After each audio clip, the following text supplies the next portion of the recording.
About Alexander మన పోరస్తో యుద్ధం చేసిన తర్వాత మళ్ళా వెనక్కి వెళ్ళిపోయిన తర్వాత ఈ rights 3 wishes, the 3 death wishes of Alexander. అవి మీరు చదివి ఉండొచ్చు ఎక్కడైనా.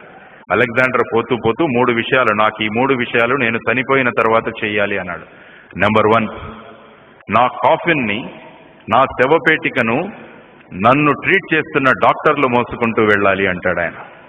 నెంబర్ 2, నేను సంపాదించిన ఆస్తి అంటే వజ్ర వైఢూర్యాలన్నీ కూడా రోడ్ల మీద వెదజల్లుతూ వెళ్ళాలి అంటాడు.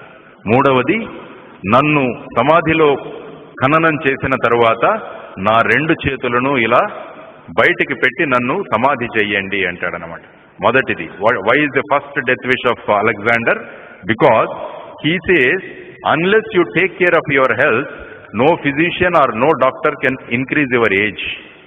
కాబట్టి ప్రజలందరికీ తెలియాలి, అలెగ్జాండర్ దగ్గర ఇంతమంది వైద్యులు ఉన్నా కూడా ఏ టైంకు పోవాలో ఆ టైంకు పోయాడు. కాబట్టి వీళ్ళేమీ చేయలేరు. కాబట్టి నా ఆరోగ్యాన్ని నేను బాగా చూసుకోవాలన్నది ప్రతి ఒక్కరూ నేర్చుకోవాలన్నది మొదటిది.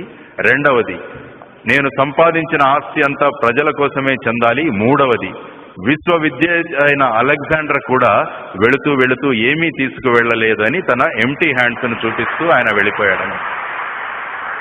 So there is lot of thing you have to learn from this. ఇప్పుడు చూస్తాను కదా సమాజంలో మ్యాడ్ రేస్ ఫర్ మనీ, డబ్బు కోసం ఏదైనా చేయడానికి తయారైపోతున్నారు జనాలు. రాత్రికి రాత్రి నేను ధనవంతుడనైపోవాలి, ఏదైనా దానికి చేయడానికి సిద్ధమైపోతున్నారు అనమాట.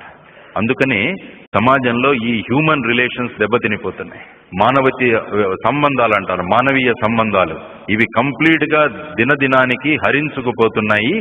వాటి స్థానంలో డబ్బు వచ్చేస్తుంది అనమాట. Everybody is wants money. ఆ డబ్బు ఏ విధంగా సంపాదిస్తున్నాం అన్నది ముఖ్యం కావట్లేదు ఈ మధ్య. డబ్బు ఎంత సంపాదించామన్నది ముఖ్యమవుతుంది. అందుకనే